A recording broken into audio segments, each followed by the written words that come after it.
Hello everyone, my name is Anand Singh, faculty of English at Khemka point. बेटा आज हम लोग अपने सेशन को स्टार्ट कर रहे हैं सेंटेंस से। आपको पता है कोई भी चीज होती है, आप इंग्लिश में कुछ भी अपना मैसेज डिलीवर करते हुए कुछ भी लिखते हैं वो सेंटेंस होता है ना। तो सेंटेंस के स्ट्रक्चर को समझना बहुत जरूरी होता है, क्योंकि सेंटेंस जब तक हम नहीं समझेंगे हम इंग्लिश को समझ ही नहीं पाएंगे, है कि नहीं। तो सेंटेंस का जो मेजर कंपोनेंट है, देखिए सेंटेंस, ये जो सेंटेंस है देखने में बहुत मतलब क्या है, इसको आप डिफाइन समझिए। सेंटेंस होता क्या है? सेंटेंस जो होता है एक सब्जेक्ट और वर्ब इसमें जरूर होती है। अगर आप सेंटेंस कोई भी लिखते हो, अपनी बातों को एक्सप्रेस करते हो तो सेंटेंस के माध्यम से करते हो।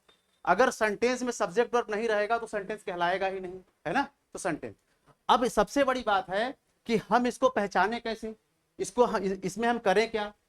अब यहीं से आपकी एग्जाम में जो है यही सेंटेंस देता है एग्जाम में, जैसे सेंटेंस इंप्रूवमेंट हो गया, एरर करेक्शन हो गया, यहीं से आपकी एरर आती है। आपको एक सेंटेंस दे देगा, वहां कहेगा इसको क्या करो, ब्रेक करो, देखो इसमें क्या एरर है, इसमें क्या इंप्रूवमेंट हो सकती है। तो जब तक इसको आप ब्रेक नहीं करोगे, जब तक समझोगे नहीं इसका सब्जेक्ट क्या है, वर्ब क्या है, ऑब्जेक्ट क्या है, प्रेडिकेट क्या है, तब तक आप कैसे करोगे, है ना। तो सेंटेंस को समझो जरा। अगर मैं कोई सेंटेंस लिखा कोई भी सेंटेंस, जैसे मैंने लिखा I am playing football in the field. अब ये क्या है? अब ये सेंटेंस है। अब यहीं से तो आपका एरर बनता है, यहीं से आपका इंप्रूवमेंट बनता है। अब इसको क्या है, समझना है पूरे अच्छे से सेंटेंस को। इसमें सब्जेक्ट क्या है, वर्ब क्या है, प्रीपोजिशन क्या है, उसका ऑब्जेक्ट क्या है, ऐसा ही सेंटेंस स्ट्रक्चर क्यों है, यहाँ पे एम आया है तो क्यों आया है, यहाँ पे ये इन का, यहाँ पे जो इन आया है इसका काम क्या है, क्या बना रहा है, सब कुछ अगर आप ये समझ गए तो समझ लो इंग्लिश आपके मुट्ठी में। अक्सर हमें पढ़ाया क्या जाता है, जैसे सेंटेंस आया, लोग करते हैं कि यहाँ पे ये नहीं ये होगा एरर में। अरे क्यों होगा, इस लॉजिक को समझना है, सेंटेंस को अच्छे समझना है। अब मैं तुमको समझाता हूँ जरा सा कैसे समझना है।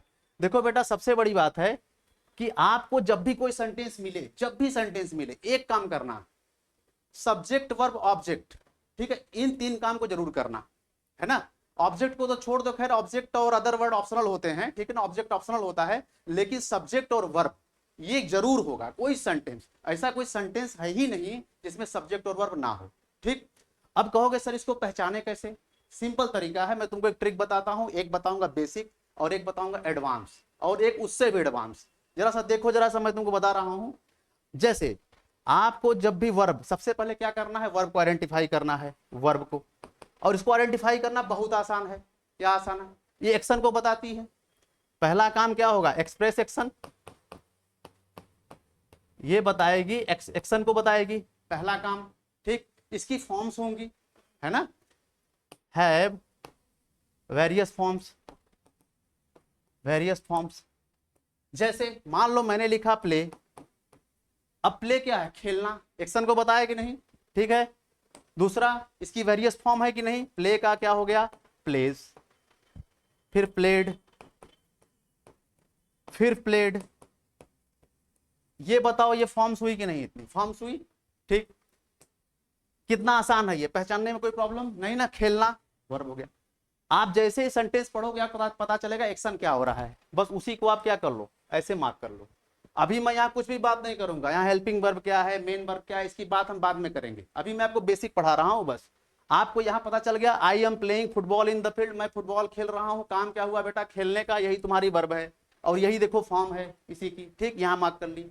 अब सब्जेक्ट को क्या करोगे, वर्ब से जो व्हाट का रिप्लाई कर दे, क्या कर दे, जो वर्ब से व्हाट का रिप्लाई कर दे। यहां पे मैं इसको करता हूं, जो वर्ब से क्या रिप्लाई कर दे, व्हाट, एक मिनट, वर्ब से जो रिप्लाई कर दे हु का, वो होता है आपका सब्जेक्ट, ये होता है आपका सब्जेक्ट।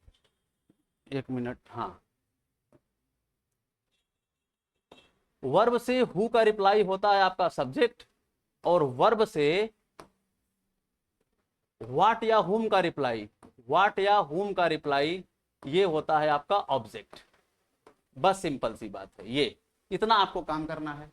अब देखो जरा, यहां वर्ब आपने आइडेंटिफाई कर लिया, ये बेटा वर्ब है और वर्ब से आपने रिप्लाई करा, कौन खेल रहा है, ठीक, कौन खेल रहा है, तो ये हु का रिप्लाई है। अगर ये हु का रिप्लाई है तो ये बेटा आपका हो गया सब्जेक्ट, ठीक। हु का रिप्लाई को वर्ब से क्या होता है, सब्जेक्ट। और क्या खेल रहा है, क्या, देखो व्हाट से रिप्लाई आ गया वर्ब से, व्हाट का मतलब क्या होता है, क्या खेल रहा है, तो फुटबॉल, और ये फुटबॉल आपका क्या हो गया, ये ऑब्जेक्ट हो गया कि नहीं, बताओ जरा। ठीक हो गया। अब ये मत समझो सर ये बड़ा आसान है, अब ये तो मैंने तुमको बच्चों वाला क्वेश्चन है, एग्जाम में क्वेश्चन थोड़ी नहीं आएगा, ऐसा क्वेश्चन नहीं आएगा। फ्रेज में, क्लॉजेज में सर ना तमाम तरीके से उसको जो है मतलब फ्रेज, पहले फ्रेज रहेगा, क्लॉज रहेगा, बीच में कहीं सब्जेक्ट रहेगा, उसकी वर्ब क्या है फिर कनेक्ट रहेगा क्लॉज से, फिर बाद में उसकी वर्ब कहीं और रखी रहेगी, उस सेंटेंस को कैसे करोगे। उसके लिए बेटा है SBT technique, sentence breaking technique. उसको पूरी तरीके से जब ब्रेक करोगे तो उसको तुम आइडेंटिफाई कर लो, कहीं भी रहेगा, पाताल में रहेगा सब्जेक्ट, उसको ढूंढ निकालोगे। लेकिन उसके लिए थोड़ा सा क्या होगा, बेसिक आपका जो है स्ट्रांग होना चाहिए, है ना। क्लियर हो गई बात। तो चलो फिर मिलते हैं नेक्स्ट सेशन में। Until then signing out.